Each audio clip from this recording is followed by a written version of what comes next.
This program is supported by MyLabs, patient-ordered testing. San Juan Regional Medical Center is expanding its services to offer low-cost blood screenings year-round.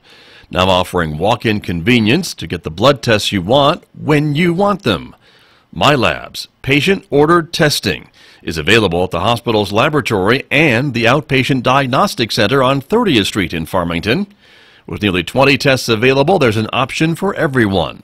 MyLabs, patient-ordered testing, a wellness service of San Juan Regional Medical Center.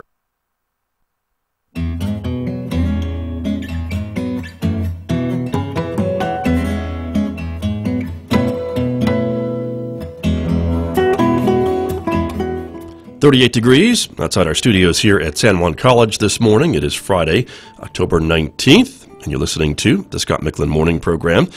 Good morning, everybody, and as we take a look for our viewers who are watching on Facebook and YouTube, the time lapse of the sunrise today, we are expecting a mostly sunny day throughout the Four Corners today after a week of clouds. The forecast calls for mostly sunny skies today, 63 for a high in Farmington, 40 and clear overnight, 67 and sunshine tomorrow, and then clouds come back into the forecast. The high 67 Sunday and Monday, 62 by Tuesday and Wednesday. Chance of showers for the next several days beginning on Sunday.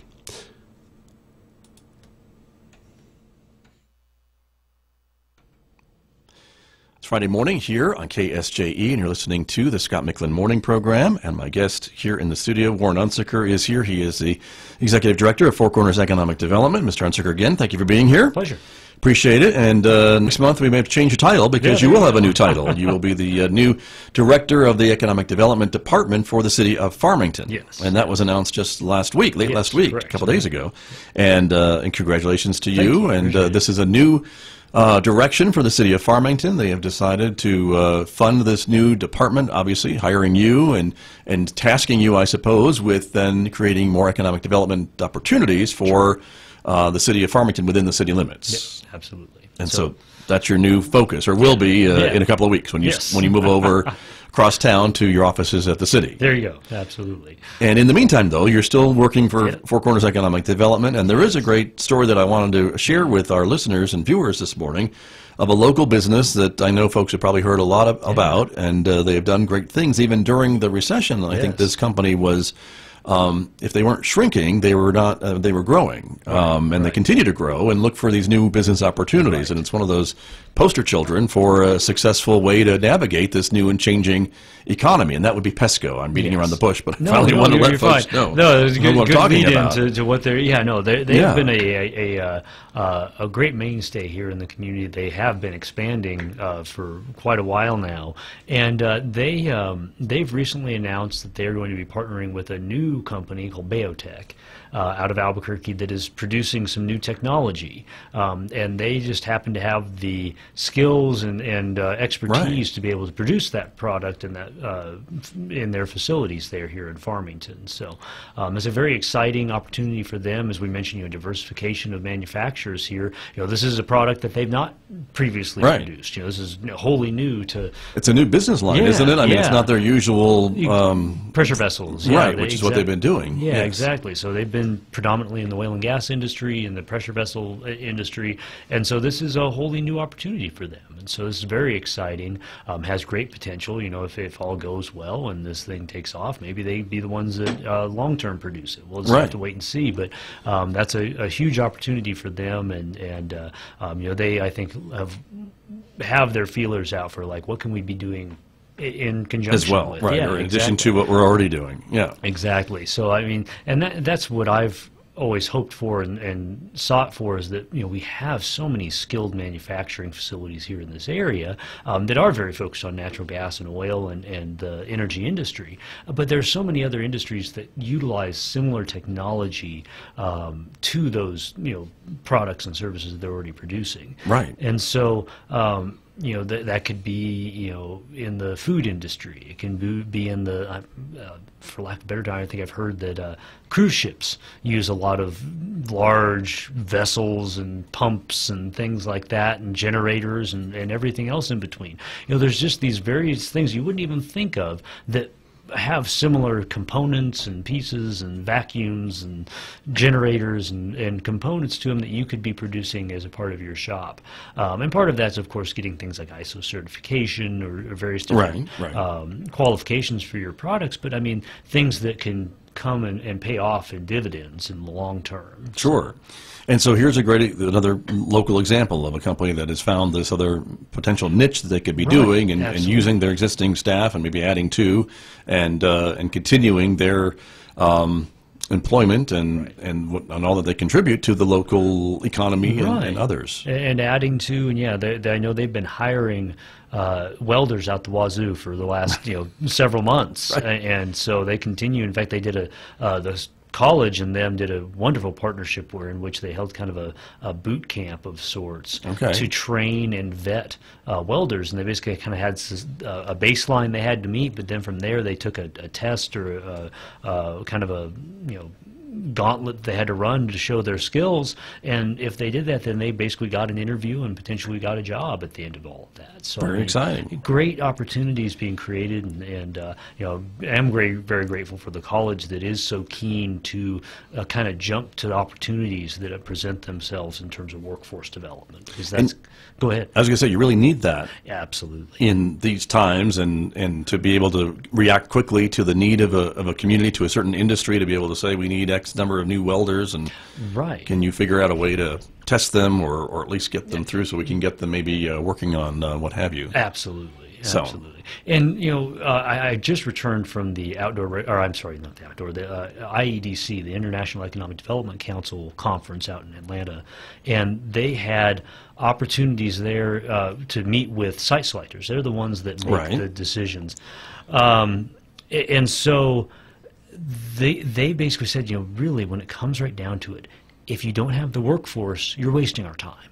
If you don't have the skilled, qualified workforce, basically just kind of go away and come back to us later. Right. And because they can't bring a community to the table to a prospective business and present it and say, yeah, no, they've got the building, they've got the infrastructure, they got all that, but you're not going to have anybody to work in your facility, or you're going to have to train them all from scratch. That just does not work. And so unless you've got folks like the college here that can quickly upskill existing workforce, or you have that existing workforce that's just looking for opportunities, it makes it difficult. So we're very well suited and accoutramented for that opportunity. And so a lot of great conversations with these site selectors, and some of them even interested in some of the things we're doing long term. So very exciting. That's good. Yeah. And again, it's stuff that you cannot always talk as frankly about as you'd maybe like to, because of the nature of the business, right, and the competitive nature of some of these firms. Absolutely. And so it's something we are always looking for opportunities to showcase to them what we have to offer, because they don't know us from Adam unless we basically put it all in front of them and say, here's the package that you get when you come to the San Juan County and the city of Farmington in this area. Right. And at the same time, they're looking at this community, and maybe they're looking at 5-10 others across the country, I suppose, or across the region, depending on what they're doing. And it can be even more than that. I see. We recently had one that literally said doing a nationwide search. Oh, okay. And so they sometimes cast a broad net and slowly whittle it down to their top 2 or 3 communities at that point. And then they maybe go do the site tours and things to that effect. So, I mean, it varies, and it's one of those things that you have to be ready to provide them with all the information they need and all the answers they need quickly, and to show that you're on top of it and you're ready to help them make a win for their client. Really, when it's all said and done. So. Interesting. So this is just one example, though, that has come to fruition, and we may hear about others in the future. Absolutely. As these things start, the word starts getting around, and I know there's been a lot of talk in economic development circles about trying to find complementary industries that maybe can work with some of the things that we already are producing or have here in the area. Right, because I mean, the ideal situation would be to utilize the skills we already have. That's the best win-win scenario that we could find. And so we always have our eyes open for other mining opportunities, for other energy opportunities that fit well with the skill sets and the labor force that we have here. Right. Even just looking at some of the industries we have and what inputs they have. already that would need to be shipped in from outside the community. How could we utilize those as new industry sectors to provide those suppliers here, as opposed to importing it from outside the area? So sure. And so again, that is going to be stuff that you will continue to focus on, even at a more finite focus, I guess, with the city of Farmington in your new position. Right. But I think as we hear, as things move forward, folks I know are, as we mentioned it earlier, it's a big step that the city is taking, kind of, and it's a risk. Yeah. Oh, sure. But again, there's kind of that risk-reward relationship. Without some risk, you don't get as big of a reward. So, but no, I think that it was timely. It was something that I think needed to be done to kind of make that big splash. Like I say, it's kind of the take a leap and work towards something great. And I think that we're poised to do something great with this opportunity. And so I think it was a win-win. It was just a great opportunity for the city to really just get going quickly, which is good.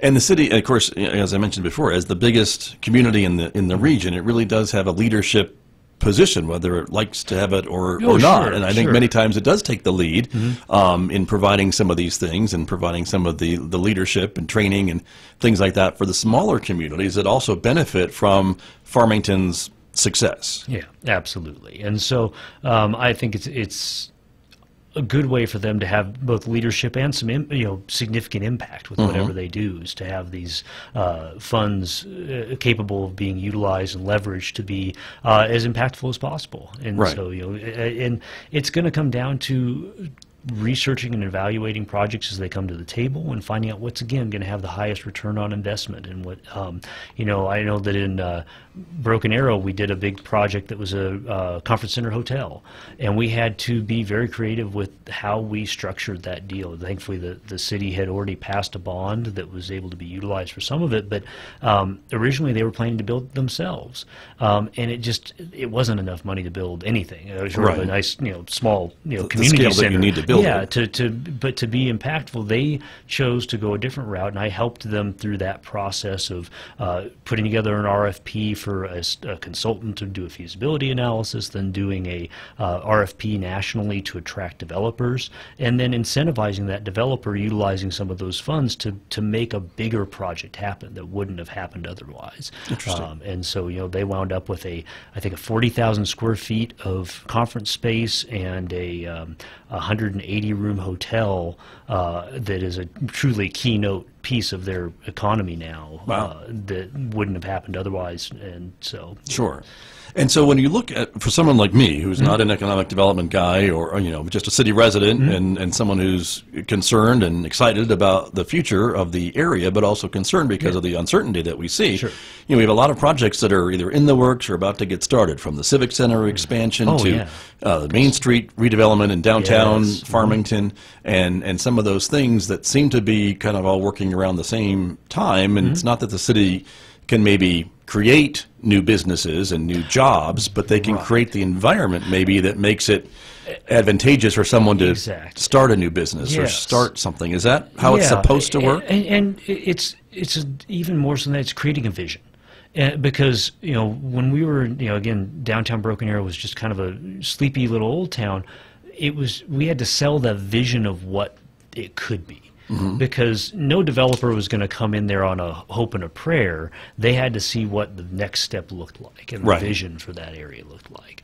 And so once we got people excited about that and what it could be in the future, and I'll be perfectly honest, downtown Farmington's far ahead of where we even were at that point. It started to kind of catch on. People started to say, oh yeah, no, I want to be a part of that new excitement. And we're already seeing that. People are kind of jockeying to see what's available downtown, and you've already seen 2 or 3 new businesses open up just on the rumor and whisper of what's coming down the pike. And it helps having the HQ down there to go and look at the vision and see what's coming down the line, and you can say, yeah, no, I can buy into that, and I could be a part of that myself, and my business would be a great fit here. And so with that piece, looking at the MRA as a whole, or looking at the Animus District as kind of the outdoor mecca for producing manufacturing manufacturing and outfitters taking people out on the river and on the bike trails and various different other things. Right. And so as you start to craft that vision, people start to be more willing and able to use their own imagination of how do I be a part of that? How do I get involved and become a part of the catalyst for this community? And oftentimes the community that they're already a part of, and they say, I can get behind that, essentially. Right. Is it part two, that old adage, putting your money where your mouth is kind of a thing, is saying, well, we need you just to open up a new business downtown, and the business people saying, well, hey, city, why don't you start after you? When you invest $6 million and redo your Main Street and your utilities, and then maybe I'll put in some of my money and some skin in the game and open up a business. Yeah, and it's sometimes a spend a little, get a lot opportunity. Like I mentioned, some of these projects we did there in Broken Arrow resulted in multi-million-dollar projects after that initial streetscaping. It didn't require a lot from the city as an organization after that point. The city made it a perfect landing space for businesses, and they started seeing the vision and doing their own renovating buildings and creating new business opportunities and things to that effect. But in some cases, it did take incenting them on the front end to get them to that point and reduce the risk. Right. Because that's really what we're asking sometimes to do, is for businesses to come in and take a risk when we think it's a great idea, but it doesn't necessarily make it 100% the best business decision for that particular business when they could look somewhere else. And so you have to say, look, we want you to buy into this vision. Here's how we're willing to help you with that and to help you realize your vision of what you want to do, because it fits perfectly with what we want to accomplish as a community. And so it takes a lot of kind of collaboration and working together with businesses and with people in the community to make those things happen. So very interesting. All right. Well, we are out of time. No, Warren Unsicker, I'm so sorry, but thank you for being here. Pleasure. Always. And I look forward to our next conversation when you are installed as the new Economic Development Director with the City of Farmington, and can share with us maybe a bit more of your vision for that new focus in your professional career. Perfect. So, thank you. Thank you for being here. Warren Unsicker, my guest here on KSJE, and I'll be back with more in just a moment.